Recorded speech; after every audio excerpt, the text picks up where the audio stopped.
What is it about death that whets the appetite? It was the custom amongst the primitive and ancient peoples that sacrifices, even of human beings, were offered upon the grave or on the funeral pyre. Now these days, we've mostly traded human sacrifice for the incredible, crunchy and cheesy deliciousness, Mormon funeral potatoes, or a big old slab of chocolate-frosted, nut-studded Texas funeral cake. Funeral feasts are intimately connected with the sacrifices of the dead, in which mourners sealed communion with the spirits of the departed, a great feast to which kinfolks, friends, and retainers of the honored dead were invited.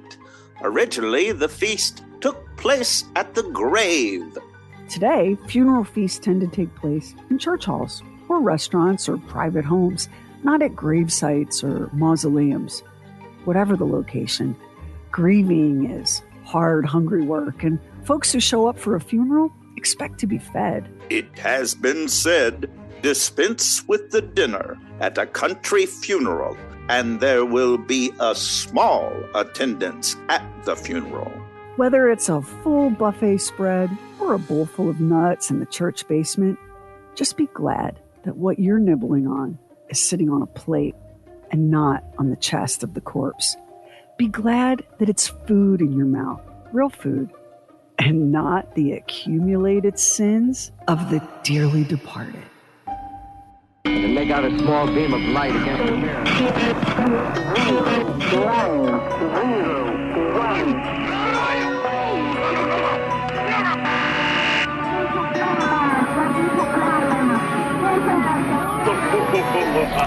Truly weird stuff. When it comes to death, human beings get real weird real fast. Of course we do. Death is a bewildering mystery. It seems impossible that a person can be right here in one moment, loud and vibrant and overflowing with their stories, and then absolutely and utterly gone the next. We've developed all sorts of rituals to cope with death, going back tens of thousands of years. The earliest evidence of the burial of human dead dates back 100,000 years. A cave in modern-day Israel was found to contain the remains of 15 early Homo sapiens. Now, it's not the act of burying the dead that's unique to humans. Termites bury their dead, too. It's the burying of the dead in specific locations, places marked for this purpose alone. It's the ritual that accompanies the burial that matters, that sets humans apart from the rest of the animal kingdom. Or, so we like to tell ourselves. Because if we insist that animals are nothing more than eating and reproducing machines with no other lives, no capacity for love or community, then it sure is easier to exploit those animals for our own profit. But here's the thing. Animals sometimes refuse to comply with our ideas about them. Chimpanzees grieve. A mother chimpanzee will carry the corpse of her dead baby, sometimes for months, tirelessly grooming the body. Elephants grieve. African elephants have been observed covering the bodies of their dead with grasses, leaves, and plants, their own kind of burial. Elephants from that herd or group will then return to those burial sites later, sometimes repeatedly. Are they remembering their dead and paying their respects? Asian elephants may also bury their dead, with a few key differences from African elephants. In India, 5 dead elephant calves, Asian elephants, were found on their backs in various drainage ditches, bodies partially covered by vegetation. In each of those cases, their surviving herd members avoided the burial sites, forever refusing to return. Rats grieve. Now, it's easy to think of rats as nasty creatures who live in the shadows and carry disease, but rats have been seen to bury their dead too. Crows, so intelligent and social, don't bury their dead, but they do gather around the body of a fallen crow, calling out and crying. We might call that mourning the dead, even though we're not at all sure about what purpose these gatherings really serve. Some scientists think that the crows aren't holding a funeral so much as they are an inquest. They're trying to establish what killed their comrade so they can avoid that fate themselves. And I don't know about you, But the thought of a murder of crows trying to establish a cause of death is actually more mind-blowing than a murder of crows sharing a grief ritual. Like sometimes you just want to elbow one of these experts and say, "Do you hear yourself? You're all, crows don't feel sadness." That's you attributing human emotions to a bird.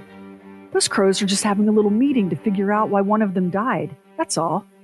Oh, okay, that's not scary, like a flock of birds doing a little criminal investigation. Got it.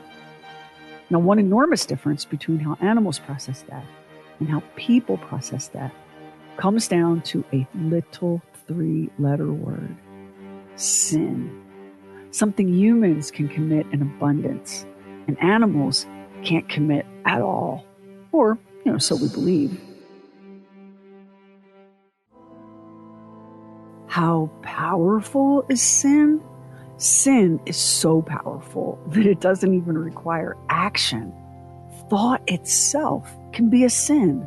Where does the Bible say that thoughts are free? The law covers the whole man, body and soul, not only hands, feet, eyes, and mouth, but also his heart and mind. In Mark 7:21 through 23, we read, "Out of the heart of men proceed evil thoughts, adulteries, fornication, murders, thefts, covetousness, wickedness, deceit, lasciviousness, an evil eye, blasphemy, pride, foolishness. All these evil things come from within and defile the man." Sin has blasted and ruined the happiness of man, exposed him to the curse of divine wrath, separated him from God, and made him the enemy of his own soul. For a person to die under the awful weight of sin, that was bad news for the deceased. The whole eternal lake of fire, demons scampering about with pitchforks, the ceaseless screaming of the damned, etc. But what if there was something that could be done to salvage the soul after death? Enter the sin eater. Some say the practice began in medieval times, back when the whole idea of sin really meant something. Oh, stop. Don't clutch your pearls. Today, we just pay lip service to the concept of sin, and then we go ahead and give some of the worst sinners imaginable power, position, prestige, and protection. We're just suckers for wealth and charisma. We're seduced by it, in the same way that animals in nature are seduced by garish plumage and loud trumpeting. But in the Dark Ages, sin was a force to be reckoned with, and the rich wanted a workaround. Money cushioned the discomforts of their mortal lives. Shouldn't that same money be put to use on behalf of their immortal souls? These were the very people who embraced and benefited from the concept of religious indulgence. Which brings us to the Holy Roman Catholic Church, pretty much the biggest game in town in medieval Europe. After the fall of the Roman Empire, the church stepped into the gap. The people depended on the church for everything, from food and shelter to protection. Their tithes made the church wealthy, and the power held by the Vatican was greater than that of many European monarchies. The church was at the literal center of almost every town and at the metaphorical center of almost every life. It was the church that held political power, the church that provided education and even healthcare. The church created and enforced strict hierarchies of power and influence. There wasn't a single aspect of daily life that the church didn't play a part in. And even the Latin Mass, which to us maybe seems like a quaint relic of the past, was also a tool of control. Faith was something that one practiced in a sacred space as a community under the leadership of a holy expert, the priest. The church offered sinners the opportunity for redemption via the sacrament of confession and the performance of penance. But it's a little more complicated than it might seem at first glance. Penance isn't a get-out-of-hell-free card, because there are two kinds of punishment for sin, especially a mortal sin, which the church defines as a grave and willful rejection of being in communion with God. This is where the eternal punishment of hell comes in. Only a true act of contrition can release the mortal sinner from this eternal punishment. But even the truest act of contrition won't erase the temporal punishment of sin. Temporal as in right here, right now, in this life. And no whining about being punished is permitted either. The Lord God is doing you a favor, the church teaches, extending you grace. Now atone for your sins, not only with prayer, but with works of charity and mercy. Or don't. And you can look forward to clocking a fair chunk of eternity in purgatory. And purgatory, particularly in the 11th and 12th centuries, that was a fearsome place that no Christian wanted to visit. A place between heaven and hell where punishment purifies the soul. You'd think folks would be glad to at least have a fighting chance to dodge hell. But if there's one thing that's true about people, it's this. We always think we're much better than we are. We think heaven's a given for us, if not for our neighbors, who we judge so much more harshly than we ever judge ourselves. We want the fast pass to paradise, not the long and maybe uncomfortable wait in purgatory. Which brings us to the concept of the indulgence. An indulgence wasn't about being absolved of sin. It was about being released from the consequences and penalties of sin. What a human idea. And it was all very noble on paper. A person might make a pilgrimage, for example, to earn an indulgence, or do some charitable works. But as dread of purgatory grew, the idea of the indulgence grew ever more warped. By the 11th century, the holy indulgence had become both a military recruitment tool and a money-making opportunity. Pope Urban II needed soldiers to fight in the Crusades, so in the year 1095, the Pope announced a full indulgence to any man who signed up for the cause. For those who wanted to break for their sins but had no desire to take up arms, the Church evolved a complicated system for calculating how much time in purgatory could be bought away with a cash donation. Obviously, the potential for corruption was vast. Money in exchange for salvation? The wealthy wasted no time donating to the church and collecting their receipts.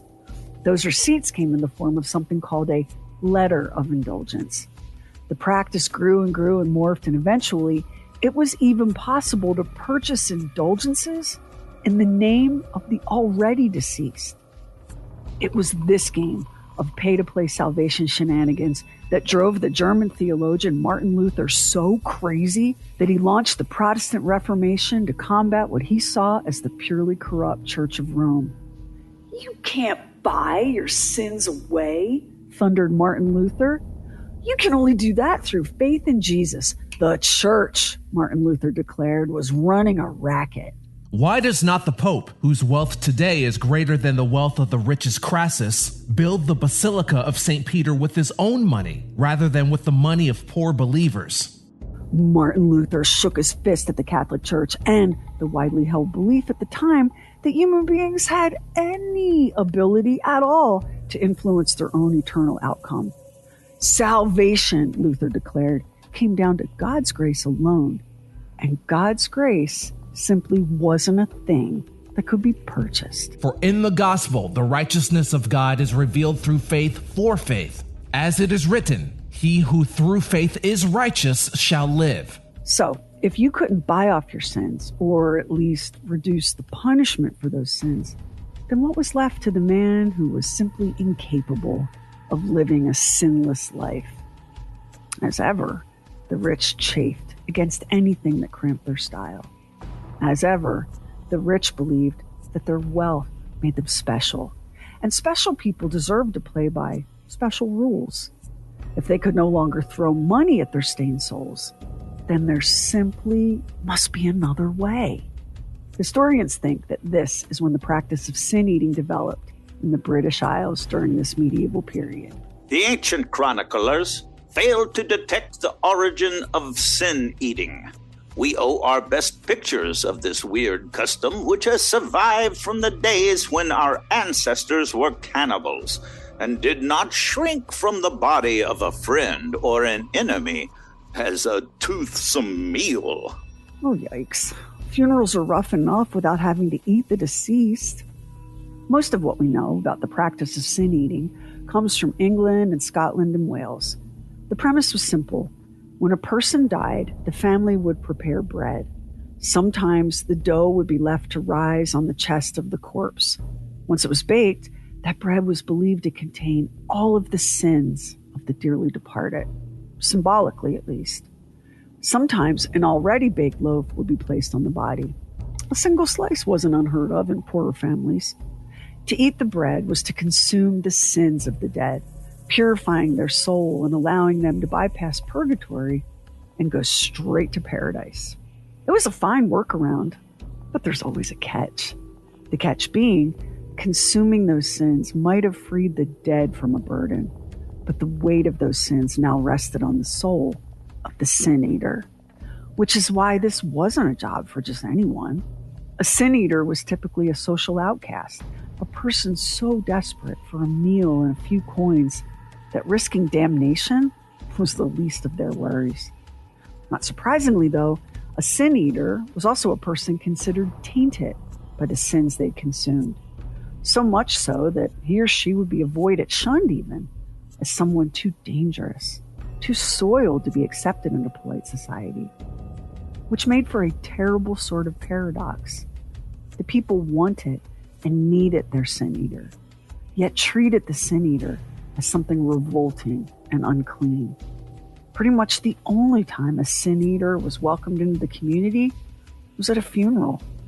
Their presence there was a comfort because the sin eater offered the grieving a sliver of hope for the soul of their dead. Hope that the church, with its very strict rules and regs regarding the eternal, denied them. When a person died, a note was sent to the village sin eater, and it was his job to take unto himself the sins of the deceased. Paid only a trifling sum each load of sins, the man went to the house where the death occurred and sat down on a stool in front of the door.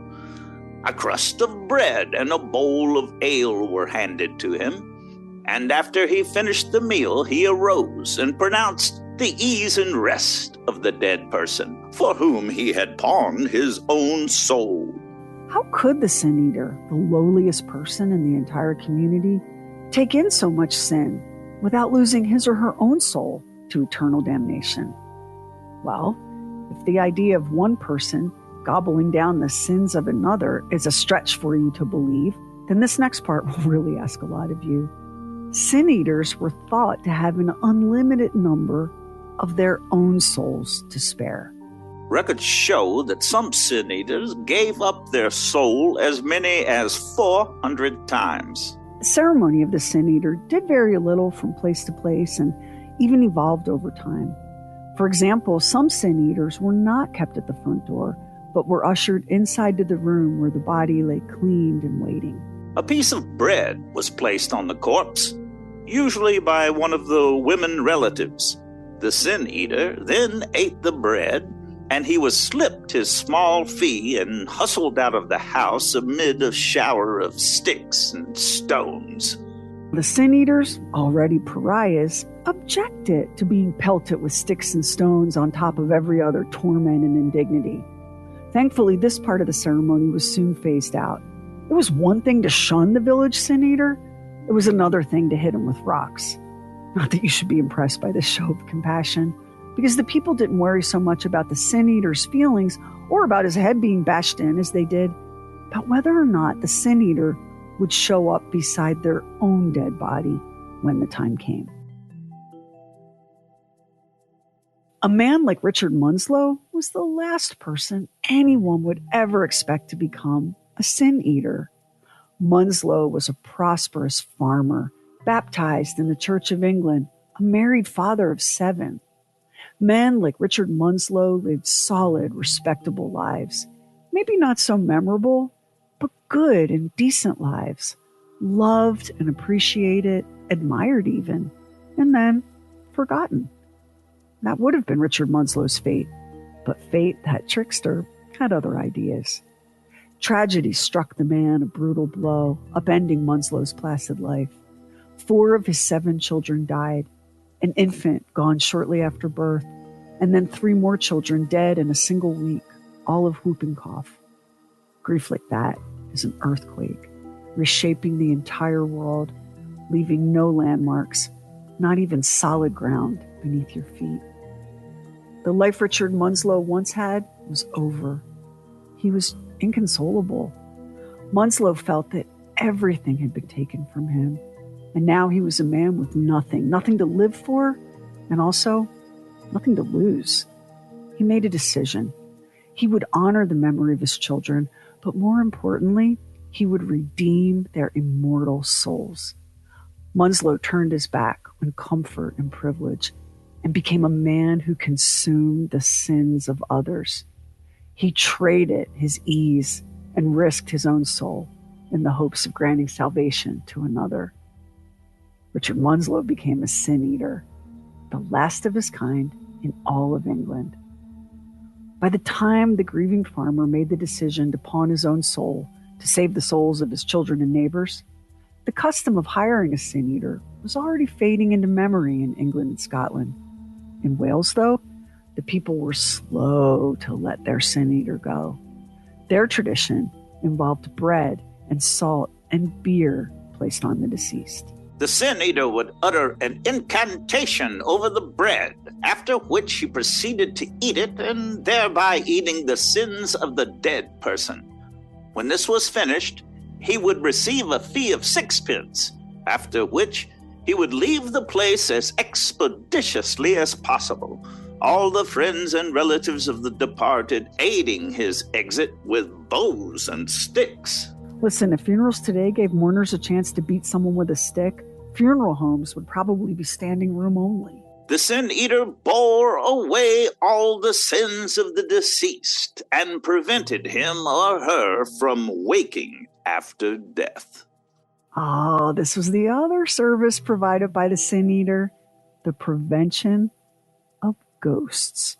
If the church hated the idea of the biggest outcast in town having the power to redeem the sins of the dead, then you can imagine the church's take on the ye old village ghostbuster.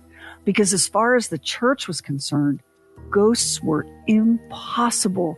It was pure heresy. From Ecclesiastes 9, verses 5 through 6. For the living know that they will die, but the dead know nothing, and they have no more reward, for the memory of them is forgotten. Their love, their hate, and their envy have already perished, and forever they have no more share in all that is done under the sun.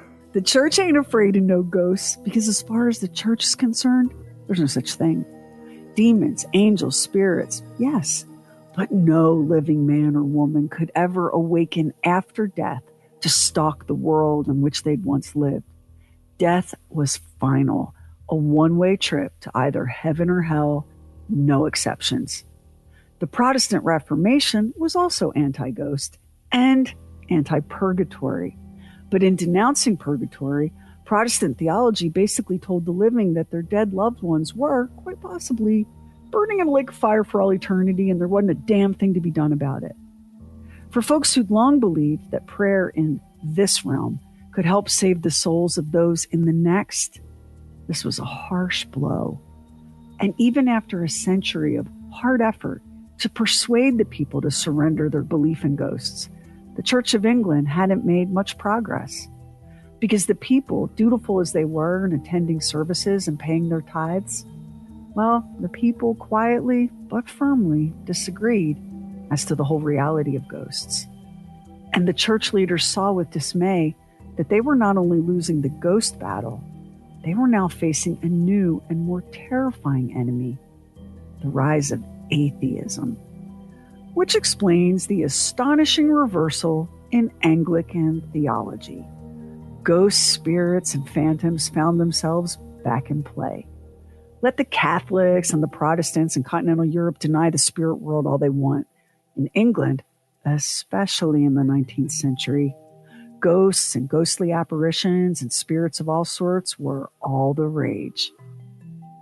And in the scattered villages and towns, the Sin Eater quietly awaited the next call.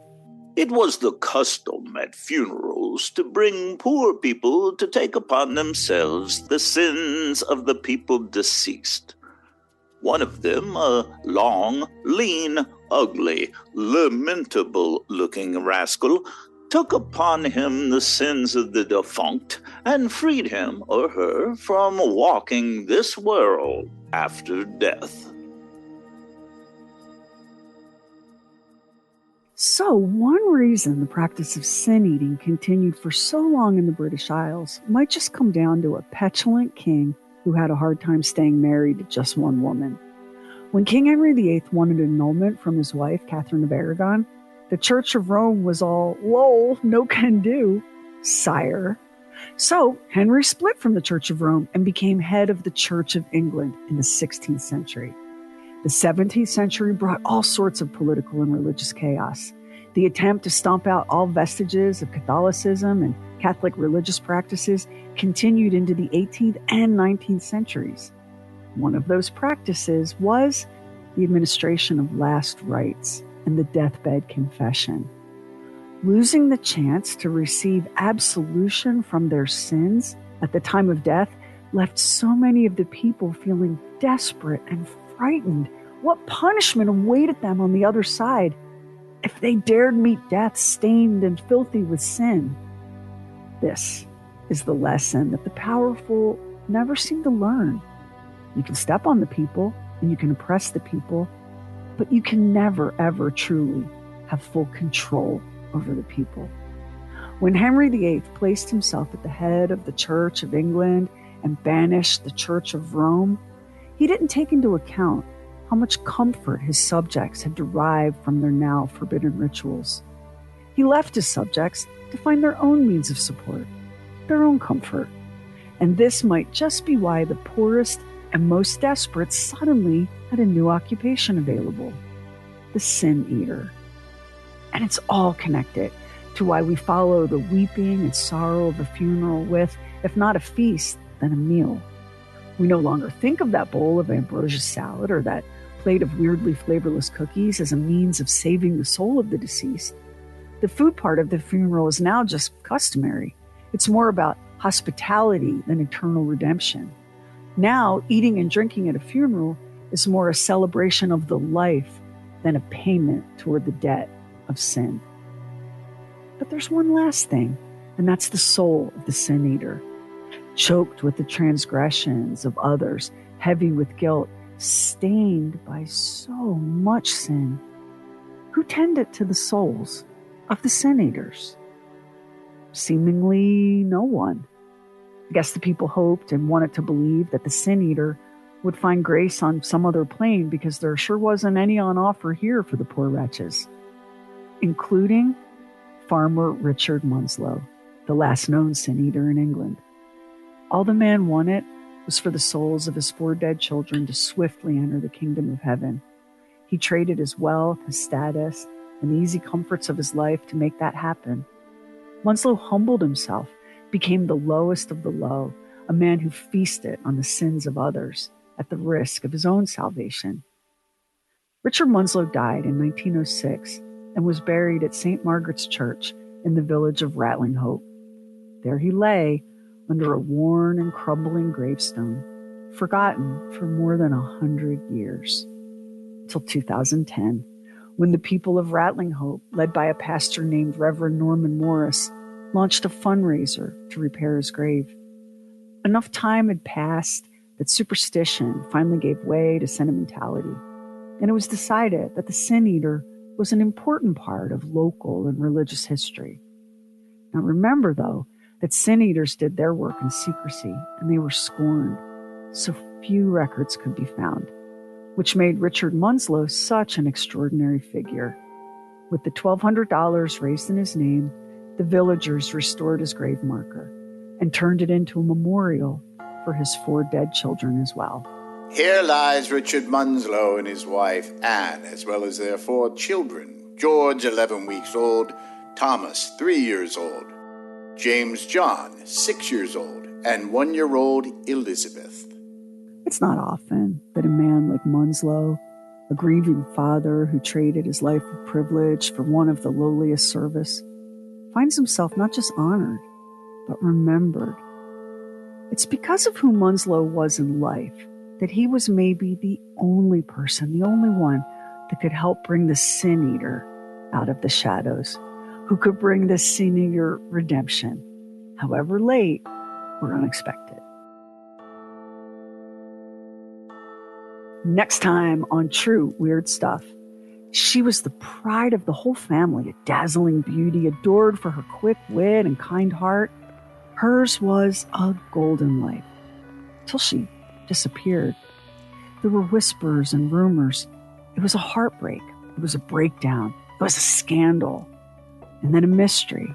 And then forgotten. Until police broke down that barricaded 3rd floor door and discovered the daughter who'd been kept prisoner there all along. Our Lady of the Attic on the next True Weird Stuff. Special thanks to our voice talents on this episode: Lamar Richardson, Carrie, Doc Bowser, and Don Morgan. I've never heard of sin eating. And I've heard some weird stuff, but I have never heard of this. But I did enjoy talking about the sin levels in the Catholic Church. As a child, going to Catholic school, we had to learn all this stuff. We had to learn there were venial sins, and then there were mortal sins. And cardinal sins. Yeah. And the mortal sins were like murder, and I think adultery was up there. But as a first grader at Catholic school, I was a little confused by what adultery actually was. But it was interesting to hear talk about purgatory, and so there was heaven, hell, purgatory, and then there was something called limbo. I don't know if you remember that. And limbo was not were unbaptized people, right? Unbaptized babies, yeah. Unbaptized babies who had not gotten the opportunity to start their in life and start sinning up a storm. So they were just kind of stuck in limbo. So those are the things that I could remember from being in first grade at Catholic school. And so thanks for bringing back the memories. You know what's so wild about the sin eater? So when you think about God must have the best sense of humor, because what we get up to in God's name is just insane. So there, you can go all the way back,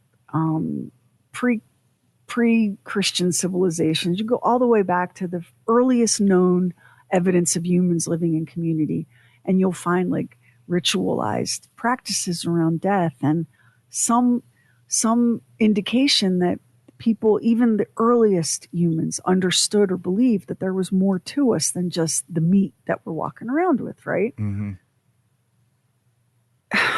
The whole sin eater thing came about when King Henry VIII abolished penance and deathbed absolution. And you had people that had gone for generations believing that you couldn't die with your soul loaded with sin.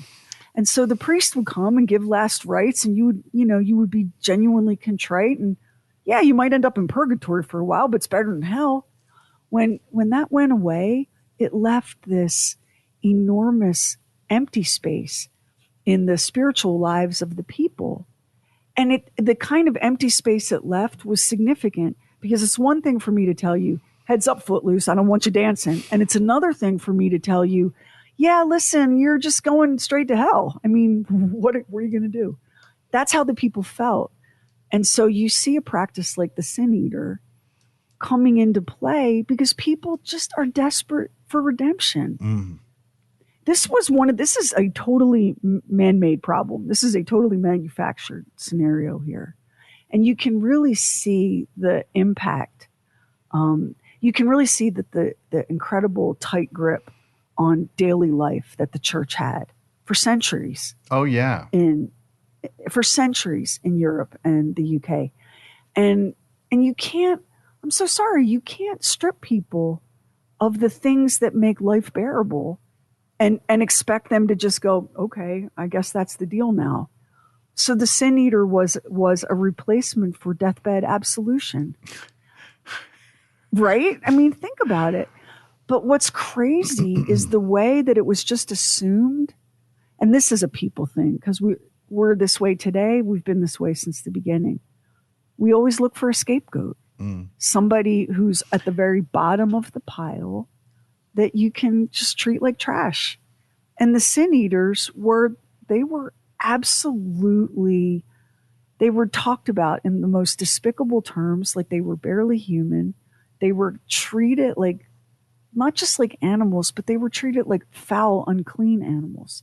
And yet, it was the sin eater that the grieving called for at the time of death. So I wanted to ask you about this. So you need the sin eater, right? You need them to show up. So I would think you'd be a little bit nicer to them. Okay, give them a little bit of money and do your deal.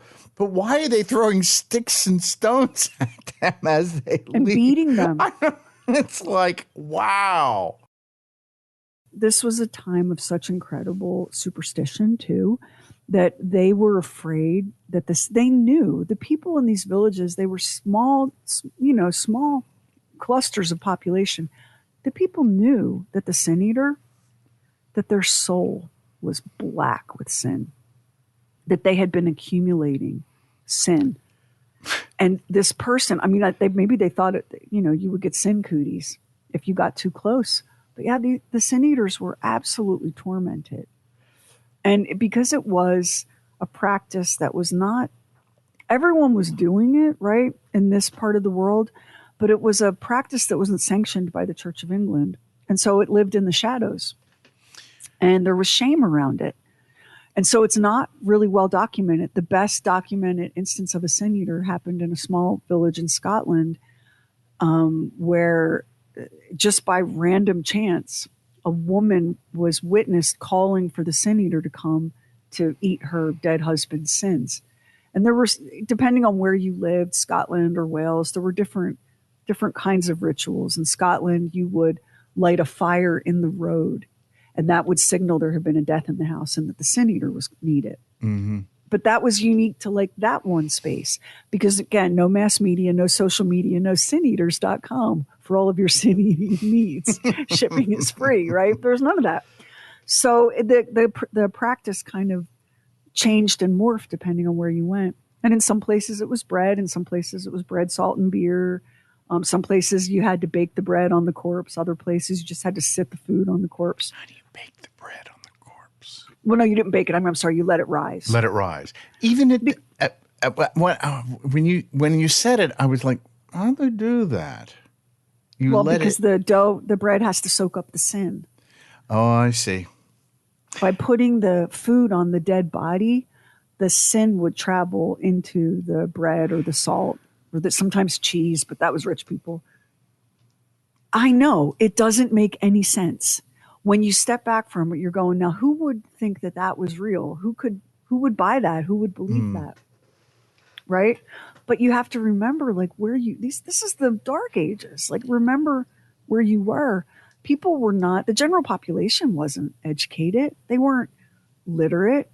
And everything in their life was dictated and controlled by the church. Everything. They lived and died by the word of, the law and the word of the church. So, yeah, I mean, sure, put the bread on the body and here comes the sin. So this practice was in play in the 16, 17, and 1800s and kind of died out. It goes even further back. There are instances of it that they've seen in like the 10th and 11th centuries all the way through. It was gone everywhere except for England, Scotland, and Wales by the 16th, 17th, and 18th centuries. And Richard Munslow was an outlier because he was still sin-eating into the 19th and 20th. He died in 1906. Yeah, so that was the next question I was going to ask. Yeah. Was he kind of the last of that? He was the last. Well, he was the last known sin eater. And the reason that he was known at all is because how prominent he was before he lost his children. So it would be like, if you think about the sin eaters of the past had been like the village outcast, the poorest person in all the land. Now suddenly you have this man who's a landowner, who employs people. He's well known and regarded and respected. And he gives up everything to do the lowest job there is because he was desperate for his children to get into heaven. And I just want to point out the infant mortality rate at that time was very, very high. Oh, yeah. It wasn't unusual to lose an infant 11 days after birth, right? But if you weren't paying close attention, he lost 3 children in a week to whooping cough. Mm-hmm. Let me shout out the state of Florida for just yanking vaccine mandates in schools. And if you're an anti-vaxxer, what are you doing here? Please don't. Why are you listening to this show? We are not your people. But when we turn our backs on science in favor of whatever the hell it is we're embracing, this man lost 3 children in a week to whooping cough. You think that can't happen now, but it can. Oh, yeah, it does. Yeah, all sure around the world.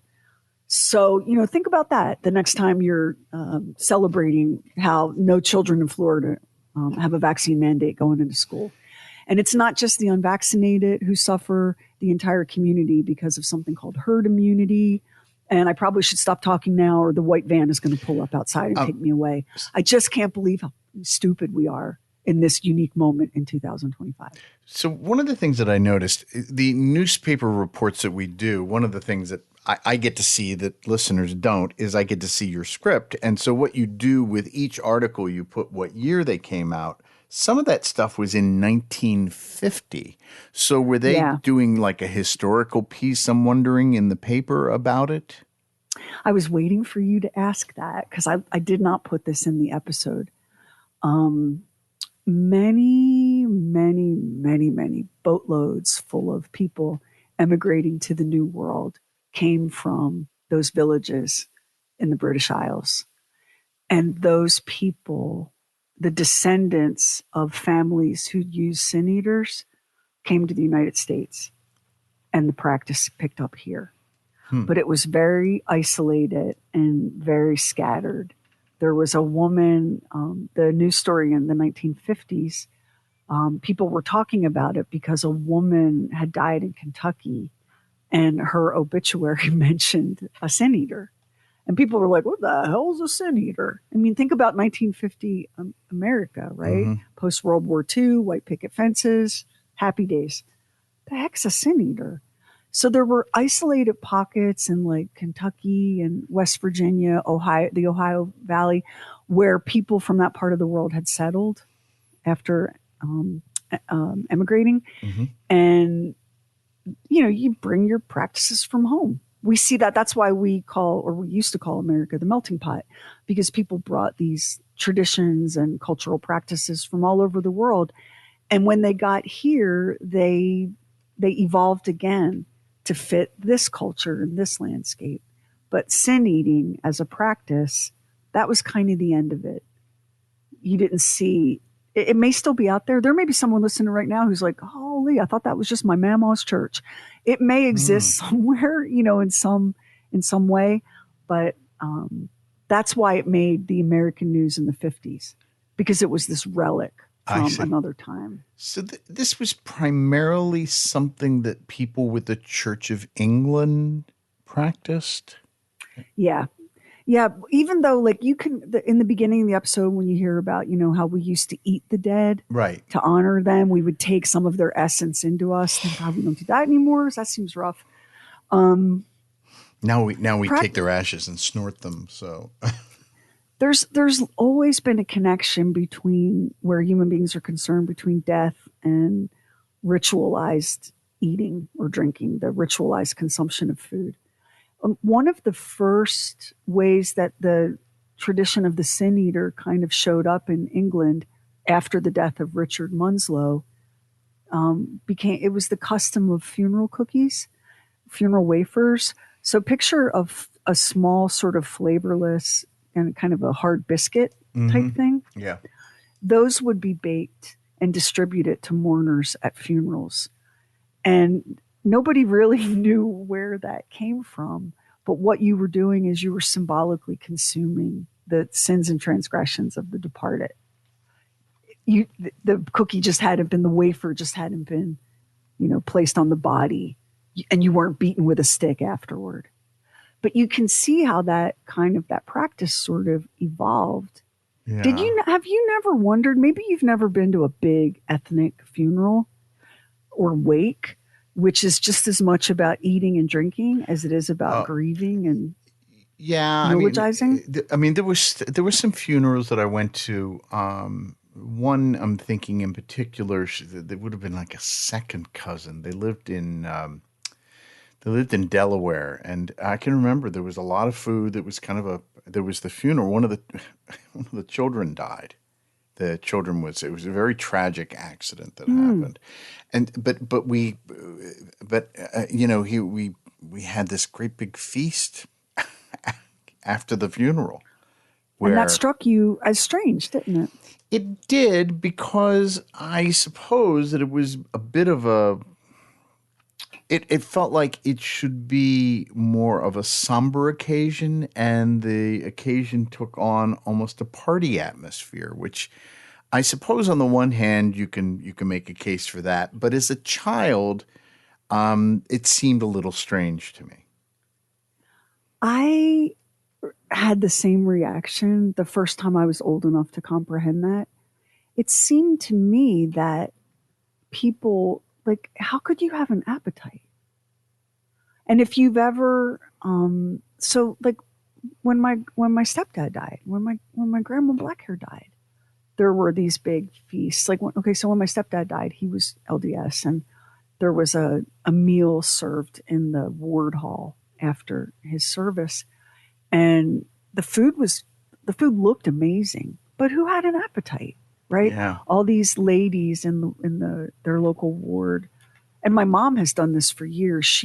For years, my mom was the go-to lady to help put a funeral meal together as a volunteer. The food was amazing. Those Mormon funeral potatoes, if you've never had them, you need to get you to a Mormon funeral. But you're so sick with grief and loss that it's hard to watch other people unhinging their jaw and shoveling it in. And I asked my grandma long before she died, why do we do this? This seems terrible to me. And my grandmother said, people eat after a funeral to remind themselves that they're still alive, that there's something about death that makes a person crave life. So it's not just food, it's sex and laughter and all of those things.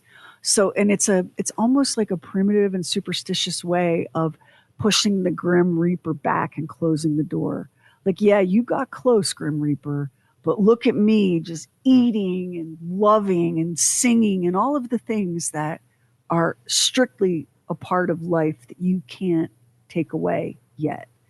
So I thought that was an interesting way of thinking about it. But we do, food in our culture, because it's very culturally specific, right? Like the color black is what we wear for mourning, but in other cultures, it's white. So in our culture, food and death are really, really linked.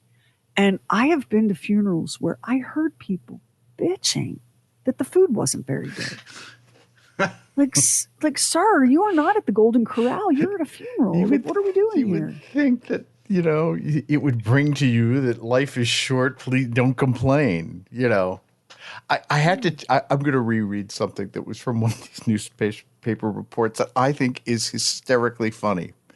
It is the custom of funerals to bring poor people to take upon themselves the sins of the people deceased.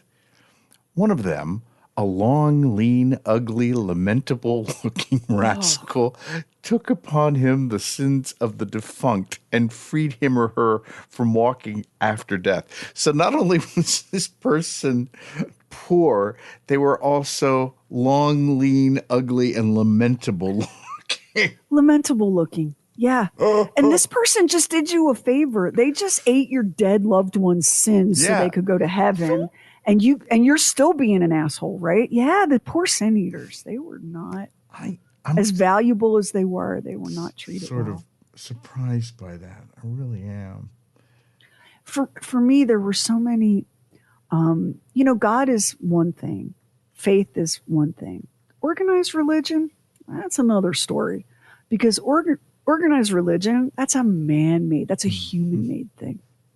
And when you really dig into some of these proclamations and rules, you go, this is why I say God must have the best sense of humor. You go, what are we doing here? Why are you, these people, their lives were so short and so hard. There's no antibiotics. They were hungry and cold. And, if they got sick, they died. It was people lived into their 30s. And that was it. It was such a brutal, hard time. And you took from people this one comfort that they desperately wanted and needed, this opportunity to be absolved. You took that from them. So, of course, they were going to fight back. And the other thing that you took from people, you told them that once you took purgatory away, and then it was heaven or hell, and with no absolution of sin, where did people think they were going, Max? They didn't even have the chance to work it out in purgatory. They were just going straight to hell. So you've lived a short, hard, bitterly difficult life, and now you're going to hell? For what? Yeah. What was your sin? What was so grievous that you should burn for all eternity? These people were, and it's so easy when you're fat and sassy and chewing on a drumstick and preparing to have your next ex-wife beheaded. It's so easy to be clueless about the suffering of people on the ground. That's a dynamic we still see today. Oh my. If you've never been hungry, then it's very easy for you to talk about how other people can tighten their belts. Yeah. If you've never been cold, then it's easy for you to talk about how people should put on an extra sweater. So that nothing has changed. People in power and people with wealth have not changed their song at all throughout all this time. They just have new ways of acting out that oppressive wealth and power. And so you saw this happen to these people who went to the village sin eater. And they're the ones who get made fun of. Oh, they're so superstitious. Oh, who would think that, you could put bread on a dead body and eat their sins? See, I don't judge those people. Those people were desperate and terrified, and they came up with something as best they could. Plus, they'd been told by both the Catholic Church and the Protestant Reformation that ain't no such thing as a ghost. Well, the people did not believe that because they had their own lived experience. They'd been, since time began, human beings have been reporting hauntings and apparitions and paranormal stuff, right? Right. And also, again, if a loved one could come back and walk this world, then death wasn't forever. And it gave people hope in a weird way. Does that make sense? Yeah.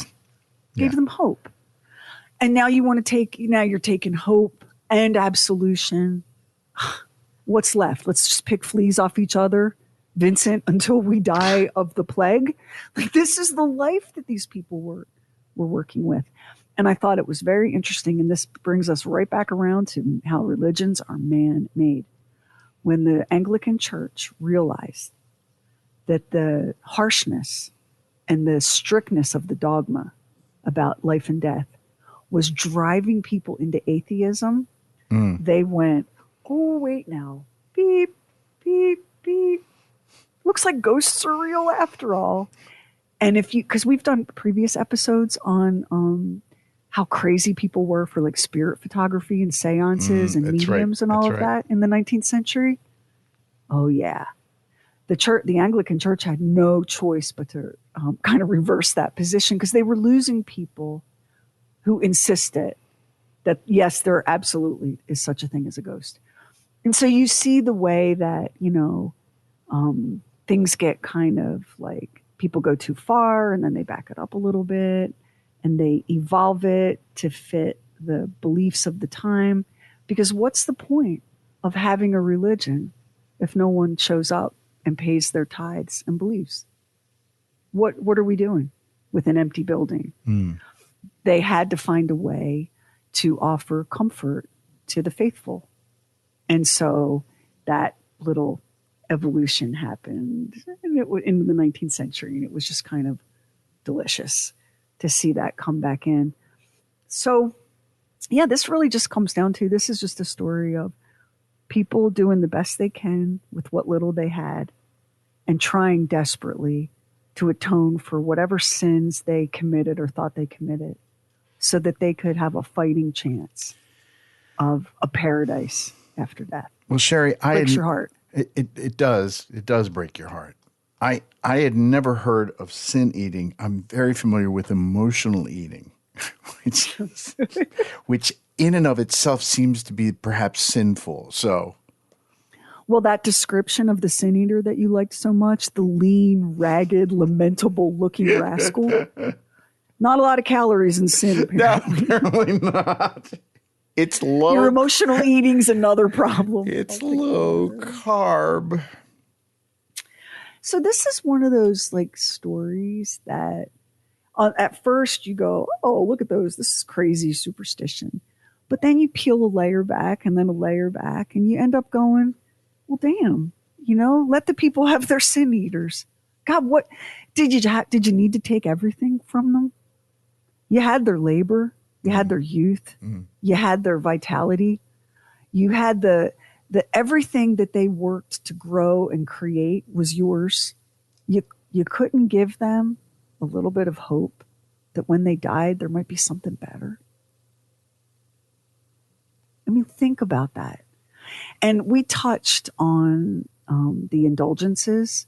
That was corrupt as hell. That started off okay, but that quickly became pay for play. And to this day, there's a lot of anti-Catholic sentiment in the world, a lot of it. And it's not a long ago thing. It's a right now thing. Because Max can tell you, how many times in your life has someone said to you, oh, but don't you pray to statues? Oh, my. Don't you give the church... Well, don't you give the church money so that you cannot have sins? Don't you do that? Part of the reason that people say that stuff is because some religion, somebody from some other religion, in order for self-justification, comes up, concocts these things to make themselves look like, but we're right and they're wrong, And so that's where that information comes from. I mean, that information comes from a pulpit somewhere. And a lot of it is, like woefully incorrect, like historically forever incorrect. Catholics do not pray to statues. Catholics do not place the Virgin Mary above Jesus or God. I mean, none of these things are true, right? Catholics cannot write a check to be absolved of sin. Yes, Catholics have the sacrament of confession. Yes, Catholics have penance. But that's not at all the same thing as, oh, hey, I'm going to Venmo you a few bucks. So I accidentally killed my neighbor. You know what I mean? Like, it doesn't work that way. At one time it did, but not anymore. No. Not anymore. No, and thank God for that.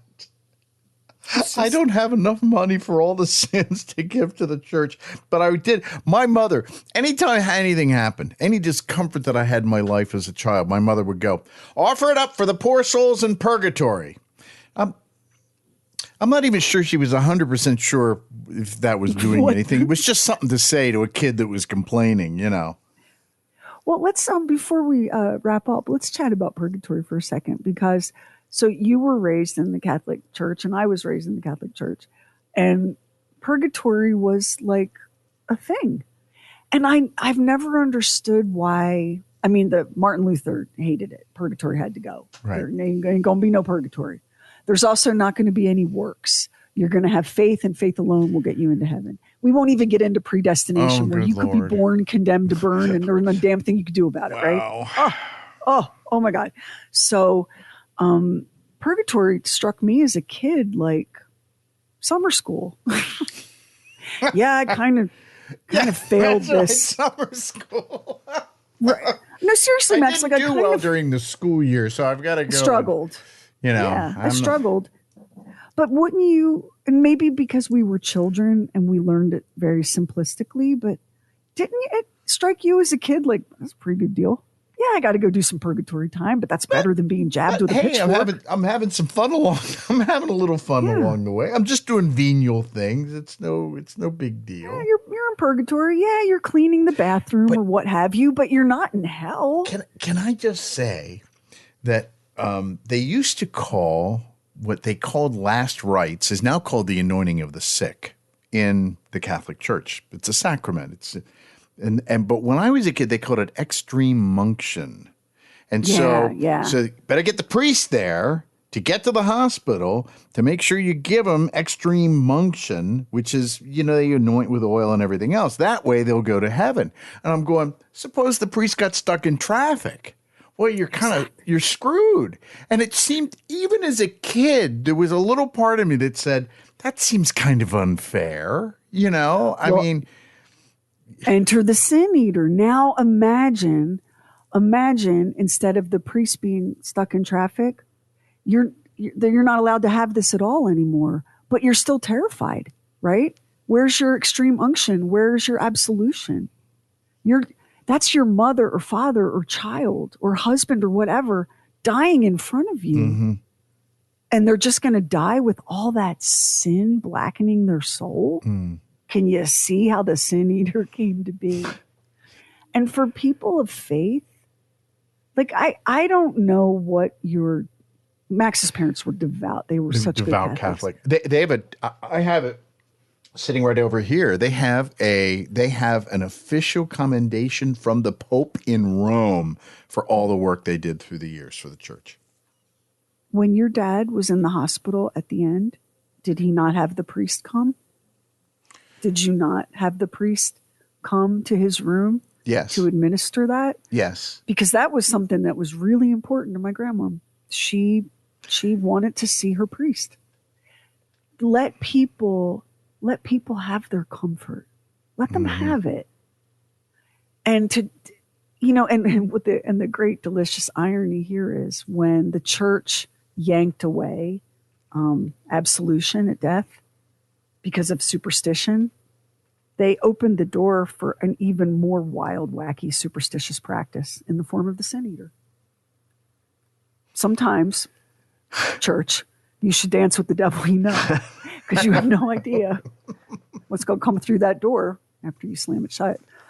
I think that it really comes down to this. I think that faith for people is a mystery, but it's also a source of comfort. And I don't think any man-made institution should take that from people in the name of God.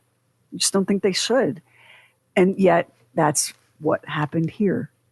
And you could say, well, those people were ignorant and illiterate, and they should have known that that wasn't real, blah, blah, blah. You could say all of that. But you're saying that from 2025. You have no idea what it was like to be so scared for your eternal soul and to feel like maybe your worst sin was what? What could it be, right? I'm talking regular people, not like awful people that commit murder. What was your worst sin?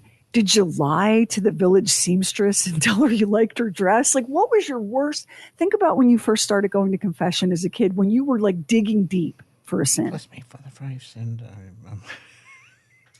I gave my brother a dirty look. I know. Oh, you're going to hell for that? Come on. Sherry, when we were kids, and I don't know why they did this, but we had our parish church. But then there's a church that we went to on Saturday mornings for Mass. My parents loved to go to Mass on Saturday morning. And then, of course, we'd go to church on Sunday morning as well. They would go to confession at the church that wasn't at our parish. Now, I don't know why. I don't know if they decided, well, we don't want the priest that's there to know the sins that we have. And so we went to a priest at a different parish. That's exactly why they did it. My parents were not committing any heinous sins. I can assure you. They were not. Here's a sin for Max's mom. I raised my voice again. That was it. Like, what sin was that woman guilty of? What sin was your father? Neither of them. No. Guilty of. No, I know people. I knew people as a kid who wouldn't go to confession at their parish church. But remember when face-to-face confession came out? Boy, the place emptied out with that. Yeah. You didn't want if you thought the priest recognized your voice, what were you going to do when the priest was looking at your face? I'd rather do that because I think people misunderstand the reason for doing that.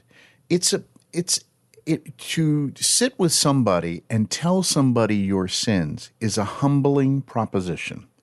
And it's good to be humble. It's good to be able to face that stuff. And you say, well, God can do it. Yes, you can. Yeah, God can. But there is something about the process of, I can tell you from having done it, there's something about the process of sitting there and telling somebody that does help. If you want, it kind of helps cleanse you. It unburdens you, of the weight of that.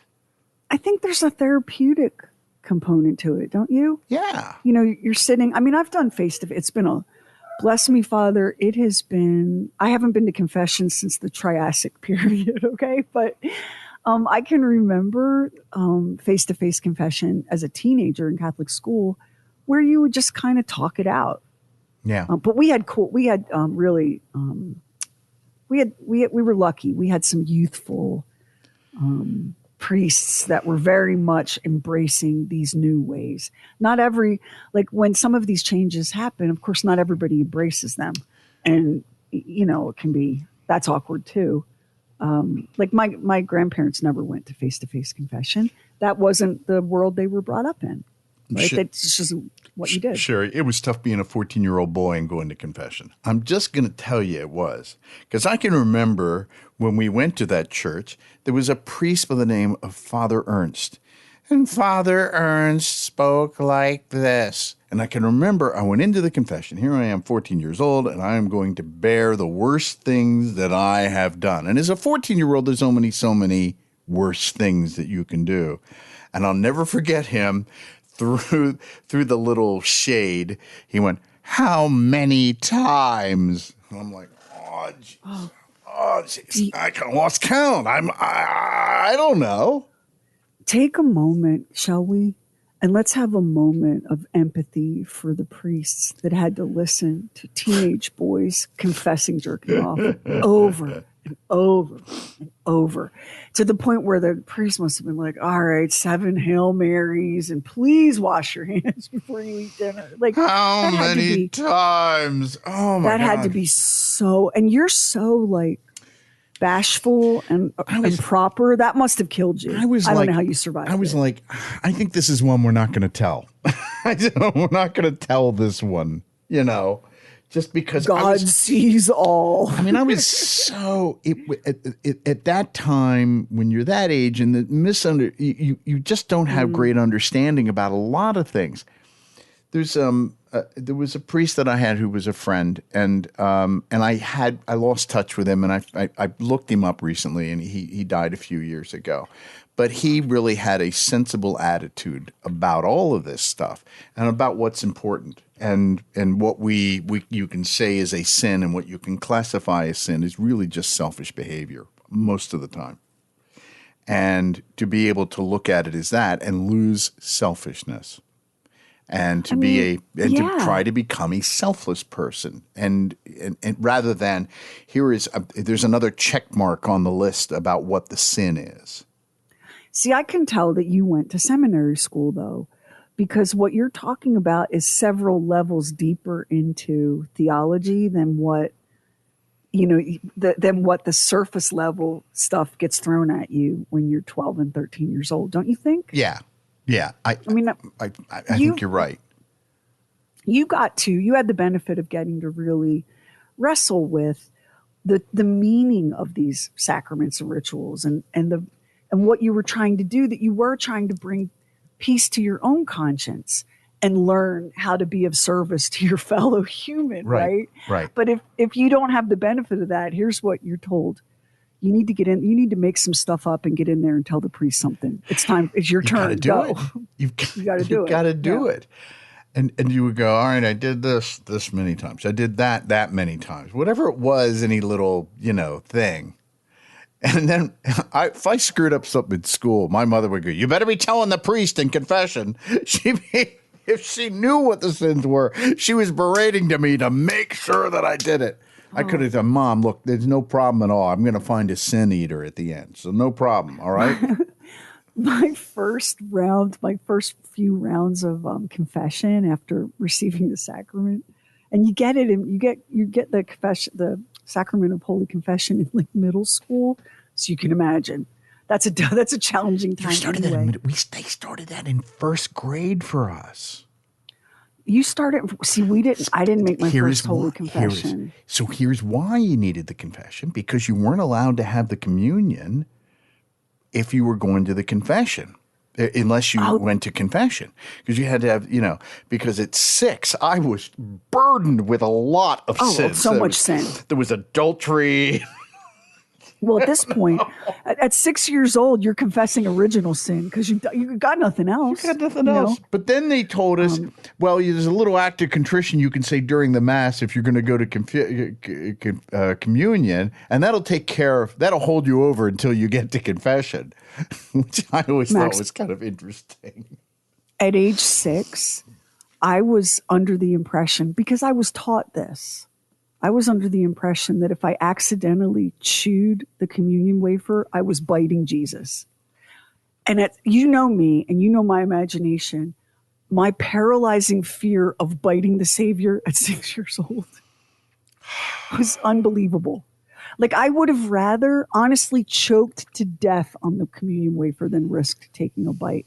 But when you're a little kid and there's something in your mouth, sometimes you don't think and you bite down. And in your imagination, you hear the screams of Jesus as you bite him. What a way to grow up. Is it any wonder we're like this? Man, they gave us, the nuns gave us strategies for what to do with the communion wafer, too. Does anybody care about what we're talking about? I wonder. But they would give us strategies. Like, if the communion wafer got stuck to the roof of your mouth, you had to gently rub it with your tongue. Don't bite. Don't bite it. Don't bite it. No. Mm-mm. And then like a minute later, then it was, you could receive communion in your filthy little hands. Like, what? That, because you were also never supposed to touch it, remember? Right. Like, yeah. And then they changed that. Anyhow. For me, it just comes down to, if you have faith and it brings you comfort and meaning to your life, yay, I am so glad. That's none of my business. Absolutely. There's a lot of people that get great comfort from all of that stuff. And none of my business. Just like it's none of your business what we believe or how we choose to practice that. And at the minute that human hands, those filthy, grubby things, touch the mysteries of faith, you see all sorts of wacky distortions, like the story of the sin eater. When it really all came down to this. These people believed in God with their whole hearts. They believed in the promise of heaven and the threat of hell. That was it. That was the whole story. And anything that people in power did to make their suffering worse by letting them think that after a life of struggle and hardship that they were going to spend the rest of eternity on fire, that was the sin. That was the real transgression. So, the next time you're at a funeral and you go to that little lunch afterward and you catch yourselves thinking, well, now whose idea of potato salad is that? Be an emotion leader, not a sin eater. Yeah. Take a minute and remember that once upon a time, people would have been happy to see even crappy potato salad. If it meant they didn't have to eat the sins of the dead. Now, next week on True Weird Stuff, this is a story. Oh my God, this is such an unbelievable and shocking true story. Some parents just do not know how to let go and let their kids grow up. They want to control every aspect of their child's life. And sometimes if you come from a family with a really like prominent name and wealth and an image to uphold, that can be 1,000 times worse. Just be glad that you, like the star of next week's True Weird Stuff, didn't find yourself locked up in your family's attic for decades to punish you for being a disappointment. That's on the next True Weird Stuff. We'll see you then. And if you listen to us on Apple Podcasts, hit the plus button in the top right corner, and now it helps an independent podcast like ours to get discovered. And we really appreciate it if you subscribe, rate, and review True Weird Stuff. Hit our website, trueweirdstuff.com, for show notes and photos and videos when we have it, and bonus content. Everything True Weird is waiting for you at trueweirdstuff.com. And follow True Weird Stuff on Instagram. True Weird Stuff is a Now Media production. Our executive producer is Anthony Garcia. The show is written and hosted by me, Sherry Lynch, along with my deeply weird director, Max Sweeten. Our equally odd producer is Carrie Bowser. Additional production by the mysterious Stephen Call. Our digital witch and social media cult leader is Heather Furr. Original graphics by Kevin Nash. Original artworks by Olivia Axlin. True Weird original music composed and performed by Jack Griffin and Zane Nash. Copyright 2025 Now Media. All rights reserved. All wrongs remembered.